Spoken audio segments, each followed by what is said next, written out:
네, 이번 수는 대표 해외 주식들의 일관 성과를 나타낸 순위를 살펴보는 시간입니다. 또한 가보듯이 어떤 일이 있었는지 하나하나 짚어드릴 거고요. 저는 순위를 달리는 남자 순달람 한종목입니다. 네, 어제 장은 미국 독립기념일로 휴장이었었습니다. 자, 이제 2022년의 하반기가 벌써 시작이 되었는데요. 와우, 나이를 너무 빨리 먹는 것 같습니다. 생각보다 더위가 또 일찍 찾아온 만큼 이번 하반기에는 증시의 반등폭도 더 일찍 찾아왔으면 좋겠습니다. 자, 지난주는 또 증시 분위기가 썩 좋지는 못했었죠. 반등하나 좀 싶었는데 역시 경기 침체 우려가 매도 욕구를 계속해서 자극을 하는 것 같습니다. 그래도 최근에는 인플레가 최악은 지나고 있다는 기대 심리가 있기 때문에 참 한치 앞을 모르는 장세가 계속해서 펼쳐지고 있는데요. 또 오늘 방금 기사를 보니까 CNN에서 이제 러시아와 우크라이나 전쟁에 대해서 종전 가능성까지 언급을 했더라고요. 참 이게 정말 루머로 끝날지 아니면 이제 진실로 드러날지는 모르겠는데 참 한치 앞을 모르는 것 같습니다. 이런 와중에 대한민국 투자자분들께서는 지난주에 어떤 종목들을 많이 사셨는지 제가 궁금해가지고 한번 가지고 와봤습니다. 이쪽에서 설명을 드리도록 할게요. 대한민국 투자자 지난주 순매수 탑 10 종목 여기 올라와 있습니다. 일단 종목들의 수익률들이 다 좋지는 못합니다. 저번 주 증시는 역시 쉽지 않았다라는 방증이 되겠고요. 우선 종목들 하나하나를 보시면은 꽤 신기한 것이 여기 종목들을 쫙 보시면은 빅테크에 해당하는 종목들이 하나도 안 보입니다. 테슬라, 애플, 엔비디아 이런 종목들이 하나도 안 보인다는 거죠. 제가 이 순위에는 ETF들을 싹 다 제거를 하고 순수 주식들만 여기다 남겨둔 순위거든요. 그러니까 그런 빅테크들보다는 ETF들로 좀 접근하신 거 아닌가라는 생각이 듭니다. 그리고 ETF로 투자하기 힘든 여기 나와 있는 스몰캡 종목들을 따로 매수를 많이 하신 듯 보입니다. 테마도 여기 색깔별로 나와 있는 테마들 있죠. 여기요. 테마도 보시면 가지각색입니다. 암호화폐, 반도체, 양자 컴퓨팅, 제약 바이오, 에너지, 그리고 친환경, 수소, 그다음에 리테일, 담배, 게임까지 각기 다른 이유들로 좀 이 스몰캡 종목들을 매수를 하신 것 같은데요. 이렇게 빅테크 종목 하나 없이 공통된 특징 없이 여러 가지 성격의 주식들로 구성된 순위는 제가 처음 보는 것 같습니다. 그래서요, 오늘은 좀 특별하게 이렇게 매수 이유를 한번 추정을 나름대로 제가 한번 해봤습니다. 이런 매수 이유는요, 이쪽에서 한번 설명을 드리도록 하겠습니다. 1위부터 10위까지 또 각각 얼마나 많이 사셨는지도 제가 기재를 한번 해봤는데요. 이쪽에서 같이 한번 보시겠습니다. 우선 딱 눈에 띄는 것은 바로 1위에 랭크되어 있는 코인베이스 글로벌입니다. 유일하게 순매수 금액 100억 원이 넘어가는 종목인데요. 암호화폐 거래소를 운영하는 종목입니다. 최근에 비트코인 가격이 아주 바닥을 기고 있는 상황이지만 코인베이스의 장기 투자자가 보유하고 있던 비트코인이 대량으로 입금됐다라는 모습이 포착이 되는 겁니다. 그렇다면 장기적으로 봤을 때는 결국 코인 가격이 반등하지 않겠냐라는 장기 투자자들의 생각이 이렇게 반영이 됐다고도 볼 수가 있겠는데요. 그래서인지 많은 국내 투자자분들께서 코인베이스를 좀 사지 않았나 생각이 들고요. 그리고 2위에 있는 게 바로 여러분들 좋아하시는 AMD죠. AMD는 반도체 업종이 전체적으로 많이 가라앉아 있다 보니까 주가도 계속해서 내리막인데, 그런데 데이터 센터 매출 비중이 점차 올라가다 보니까 마진 자체는 좀 방어할 수 있겠다라는 분석이 힘을 얻는 것 같습니다. 그리고 옥시덴탈 페트롤리엄과 오빈티브 여기 각각 5위, 6위 정도에 있죠. 이 종목들은 각각 워렌 버핏과 마이클 버리가 투자했다는 소식이 힘을 발휘한 것 같고요. 참고로 워렌 버핏은 옥시덴탈 페트롤리엄의 2대 주주까지 올라선 상황입니다. 옵션까지 고려하면 최대 주주라는 분석도 있더라고요. 그리고 영화 탑건 아시죠? 탑건 요즘에 굉장히 재밌더라고요. 되게 옛날 영화 같은데 그래도 그런 보는 맛이 또 있더라고요. 근데 이 탑건이 미국에서도 엄청나게 흥행에 성공하면서 미국의 대표적인 영화관 프랜차이즈인 시네마크가 또 수혜에 입을 거라는 분석에 많이들 사신 것으로 보입니다. 자, 그렇다면 오늘 제가 말씀드릴 종목은 이 중에서 유일하게 순매수 금액이 100억 원이 넘어가는 순매수 1위 종목 코인베이스에 대한 내용으로 한번 달려보겠습니다. 코인베이스는요, 비트코인이나 이더리움을 거래하는 암호화폐 거래소입니다. 미국에서 거래되는 최대의 거래소인데요. 코인마켓캡을 기준으로 해서 전 세계에서도 암호화폐 거래소 중에 세 손가락 안에 드는 그야말로 인싸 거래소입니다. 코인베이스보다 높은 점수를 받은 곳은 바이낸스와 FTX밖에 없는데요. 이 두 거래소는 주로 개인 투자자들이 거래하는 플랫폼이지만요. 코인베이스는 다릅니다. 이 그래프들을 한번 보시죠. 먼저 왼쪽 그래프는 코인베이스의 투자자별 분기 거래 금액 추이를 나타낸 것인데요. 주황색이 기관 투자자 거래 금액이고 회색이 개인 투자자 거래 금액인데 주황색이 항상 더 높다는 걸 볼 수 있습니다. 기관 투자자가 코인베이스 거래하는 거래 대금이 개인들보다도 한 3배가량은 더 많습니다. 또 오른쪽 그래프 여기 보시면 투자자별로 코인베이스에 예치해둔 자산 규모 추이인데요. 거래 대금만큼은 아니지만 기관 투자자의 자산 규모가 여기 주황색이 회색보다 높죠. 네, 기관 투자자의 자산 규모가 개인 투자자들보다 높다라는 것을 알 수 있습니다. 이로써 우리가 볼 수 있는 것은 바이낸스와 FTX와는 다르게 코인베이스는 개인 투자자뿐만 아니라 기관들이 더욱 애용하는 거래소라는 겁니다. 기관들이 이용한다는 것은 그만큼 암호화폐를 매매하는 데 있어서 거래소에 대한 신뢰도가 높다라는 뜻이 되겠죠. 자, 그렇다면 올해 주가 수익률은 어땠을까요? 이 부분이 제일 궁금하지 않으세요? 네. 코인베이스뿐만 아니라 비트코인과 밀접한 관련주들의 올해 수익률을 제가 다 같이 한번 그려봤습니다. 다 밑으로 이렇게 흘러가고 있잖아요. 비트코인 가격이 폭락한 만큼 역시 관련주들도 하나같이 크게 떨어졌는데요. 특히 최근 몇 개월 동안 변동성이 이렇게 극심한 장세에서는 보통 위험자산끼리의 상관관계가 원래는 없습니다. 따라서 비트코인과 이 관련주들의 상관관계가 높았고 함께 많이 하락한 상황입니다. 그나마 나았던 것은 BLOK ETF, 그러니까 블록 ETF였는데요. 이 ETF는 여기 빨간색으로 제가 박스를 해놨는데 비트코인을 추종하는 것이 아니라 블록체인 기술을 보유하고 개발하고 있는 기업들에 투자하는 ETF라서 그나마 조금 선방하지 않았나 싶습니다. 그리고 비트코인 관련 ETF 중에 가장 큰 ETF인 BITO, 그러니까 비토 또한 올해에만 약 60%가 여기 60%가 떨어진 것을 알 수가 있습니다. 그리고 여기에 주황색으로 색칠되어 있는 코인베이스는 올해에만 무려 마이너스 80%라는 아주 침울한 수익률을 보이고 있습니다. 암호화폐가 전반적으로 가격들이 다 폭락을 하다 보니까 암호화폐를 거래해야 되겠다는 그런 투자 심리 자체가 많이 얼어붙은 것이죠. 그래도 그렇지 80%에 육박하는 하락률은 좀 과도했던 걸까요? 근데 실적 추이만을 놓고 보면 꼭 그렇지만도 않은 것 같습니다. 코인베이스의 올해 실적 전망치와 주가에 대한 차트를 제가 한번 그려봤더니요. 실적에 대한 전망치가 떨어진 만큼 주가도 함께 동행하는 수준으로 떨어진 것임을 알 수 있었습니다. 그러니까 실적 기대감이 와장창 깨진 것이고 그래서 함께 주가도 떨어진 것입니다.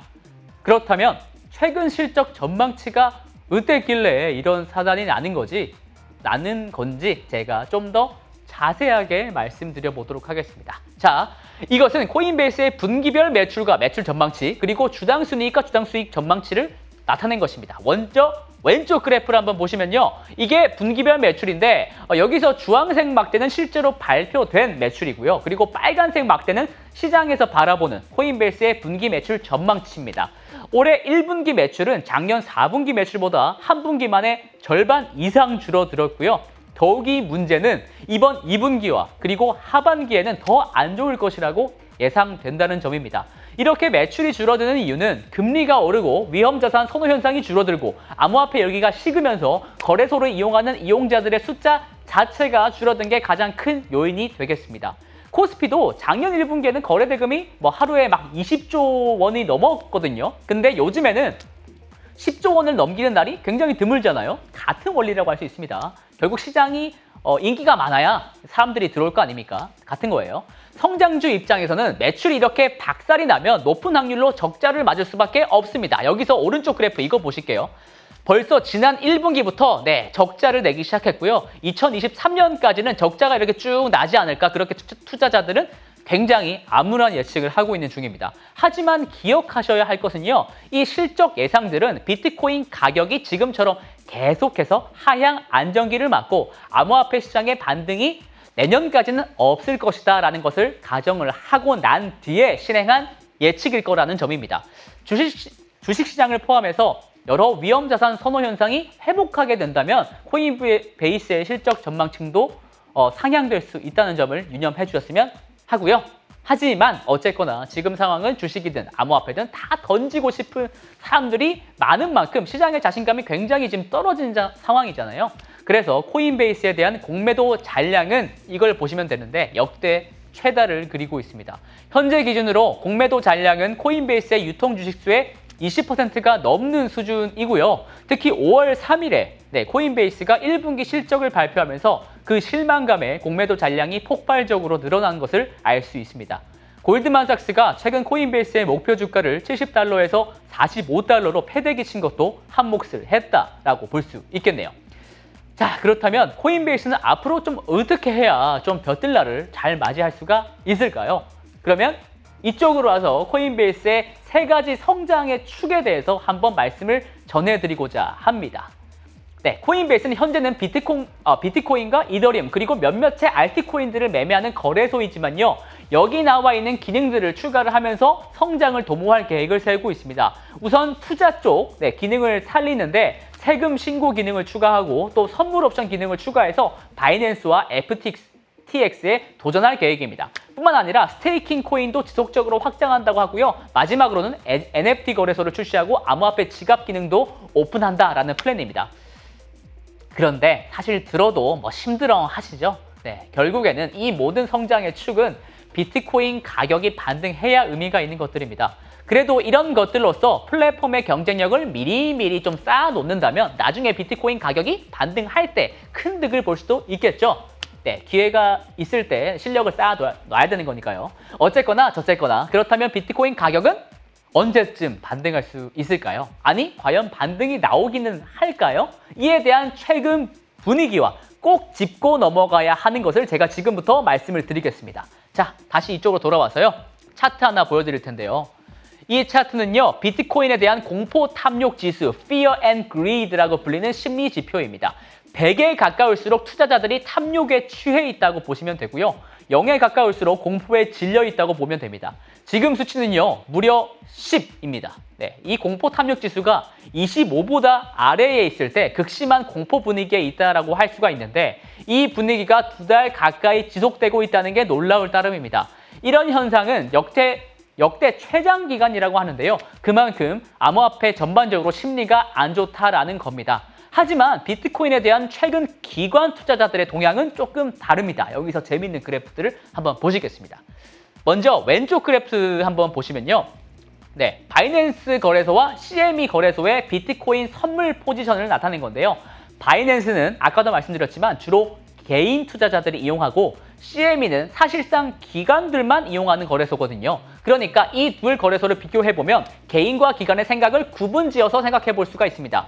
여기서 주황색 선이 바이낸스, 남색 선이 CME입니다. 주황색 선은 내려가고 남색 선은 올라가죠. 그러니까 개인 투자자들은 비트코인에 대한 포지션을 점차 줄여나가고 있고 기관 투자자들은 포지션을 오히려 최근 늘려나가고 있습니다. 최근처럼 어려운 상황에서 오히려 장기적인 관점으로 포지션이 늘어나고 있지 않나라는 생각이 들게 되고요. 그리고 암호화폐 관련 비즈니스를 하고 있는 비상장 기업에 대한 투자도 올해 그리 나쁘지가 않습니다. 오른쪽 그래프가 바로 그것인데요. 암호화폐 관련 기업들에 대해서 얼마나 많은 투자 자금들이 분기에 들어왔나라는 것을 제가 그래프로 좀 그려본 겁니다. 올해 2분기도 여기 빨간색으로 되어 있는데 괜찮습니다. 생각보다요. 물론 올해 1분기보다는 좀 떨어졌지만 작년 3분기와 좀 비슷하다는 걸 알 수가 있겠습니다. 이 말은 암호화폐로 구축되는 생태계가 향후에는 더욱더 성장할 것이라는 믿음이 깔린 상황이라 이렇게 해석할 수가 있습니다. 이렇게만 말씀을 좀 드리면 와닿지가 않으실 것 같아서요. 제가 지난달인 6월에만 발생한 암호화폐 관련 투자 소식을 이렇게 정리를 해봤습니다. 네, 골드만삭스, JP모간, 딜로이트 같은 곳들도 여기 포함이 되어 있는데요. 최근에 암호화폐 업계는 거의 금융위기 수준으로 파산하는 업체들이 연쇄적으로 생겨나고 있거든요. 그래서 지금이 어떻게 보면 암호화폐 판에서 스트레스 테스트가 일어나고 있는 중입니다. 물론 그중에서 우량한 기업들은 살아남을 텐데 그런 기업에 대한 옥석 가리기를 대형 금융업체들이 하고 있다는 뜻입니다. 대표적인 게 바로 여기 가장 위에 있는 골드만삭스입니다. 최근에 유동성 위기에 직면한 셀시우스라는 기업의 자산을 인수하기 위해서 최근 골드만삭스가 노력 중이라고 하고요. 그리고 JP모건은 블록체인 기술을 가까운 시일 내에 주식과 채권, 마진 거래까지 확장할 계획이라고 밝혔습니다. 그리고 비트코인을 역으로 추종하는 인버스 ETF도 출시가 됐고요. 티커는 BITIBT입니다. 이런 인버스 ETF가 들어오게 된다는 게 안 좋게 들릴지도 모르지만 비트코인 투자가 점차 제도권에 들어오고 있다는 사실과 투자의 효율성이 올라간다는 측면에서는 긍정적이다라고 할 수가 있겠습니다. 그리고 여기 아래쪽에 있는 바이낸스라든가 카이코 그리고 팔콘X 같은 비상장 기업들은 아주 안 좋은 최근 투자 환경 속에서도 기업 가치가 빠르게 올라가고 있습니다. 닷컴 버블의 생존자 중 하나는 결국 아마존이라는 걸출한 빅테크가 되었고 금융위기의 생존자 중 하나인 JP모건 체이스는 최대의 은행이 되었죠. 지금도 암호화폐 바닥에서 살아남는 기업은 나올 것이고 기관 투자자들의 투자는 그렇게 지속이 되고 있다는 점 유념 부탁드리겠습니다. 그러니까 언젠가 다시 반등작이 찾아올 것이라고 스마트한 투자자들은 보고 있다라는 말이 되겠습니다. 그러면 언제쯤이 될까요? 그것은 이쪽에 다시 한번 와서 크게 한번 같이 살펴보시죠. 네, 사이클이 언제 시작될까라는 것은 아무도 장담을 하진 못하지만 그래도 이 반감기와 좀 연관이 되어 있지 않을까 생각이 합니다. 비트코인은 10분마다 6.25개가 채굴이 되거든요. 그런데 이게 올림픽과 같은 주기인 4년마다 한 번씩 절반으로 줄어듭니다. 그러니까 다음 반감기인 2024년에는 10분당 6.25개가 아니라 3.125개로 채굴되는 코인 숫자가 반으로 줄어듭니다. 그러니까 공급 속도가 줄어드는 것이죠. 제가 말씀드리고 싶은 것은 이 사이클이 우상향하는 사이클일 가능성이 높다라는 겁니다. 그러니까 다음 사이클이 이전 사이클의 고점보다 높다라는 말이 되죠. 왜냐하면 2020년 반감기 이후에 겪고 있는 이번 상승 사이클은 지난번 사이클보다도 암호화폐에 대한 많은 가능성이 출현했기 때문입니다. NFT의 출현이 그렇고 디파이가 그렇습니다. 게다가 가장 중요한 것은 기관 투자자들의 비중과 관심이 이번 사이클에서 현격하게 증가했다는 게 중요합니다. 그러니까 다음번에는 이번 상승 사이클보다도 더 건강하고 더 크게 암호화폐 상승의 사이클이 찾아올 것이다 라고 저는 생각을 하고 있습니다. 자, 마지막으로 또 하나 재밌는 차트 하나 보여드리면서 마무리를 짓도록 하겠습니다. 다시 이쪽에 와서 한번 보실게요. 현재 전 세계적으로 암호화폐를 사용하는 인구는 3억 2천만 명 정도 된다고 합니다. 여기서 오른쪽 그림을 한번 보시면 이게 24년 전의 인터넷 사용 인구와 현재의 암호화폐 사용 인구를 비교해서 그려본 겁니다. 거의 똑같은 속도로 붙어서 이렇게 증가하고 있잖아요. 이 말은 24년이라는 시차를 두고 인터넷만큼 암호화폐도 대중화되고 있다는 전망을 내포합니다. 하지만 저는 오히려 인터넷의 경우보다 확산의 속도가 암호화폐가 더 빠를 수도 있지 않을까라고 생각을 하는데요. 왜냐하면 왼쪽의 그림을 보듯이 암호화폐는 선진국뿐만 아니라 각기 대륙에서 골고루 사용 인구가 늘어나고 있다는 점입니다. 아프리카, 동남아 지역에서 빠르게 늘어나고 있거든요. 남미도 마찬가지고요. 근데 고속 인터넷은 아직도 아프리카에서 안 되는 경우가 되게 많거든요. 그런 쪽으로 한정을 짓는다면 암호화폐의 보급 속도가 오히려 더 빠를 수 있지 않을까라고 생각을 좀 해보게 됩니다. 자, 이제 정리를 해서 말씀을 드리면 암호화폐 산업은 이제 망할까 안 망할까의 생존의 문제가 아닌 것 같습니다. 앞으로 어떻게 진화하고 또 제도권에 확실히 접목될 수 있을까가 핵심이라는 것을 말씀을 드리면서 그러면 또 다음 주에 저는 열심히 달려보도록 하겠습니다. 이상 순달람이었습니다. 호...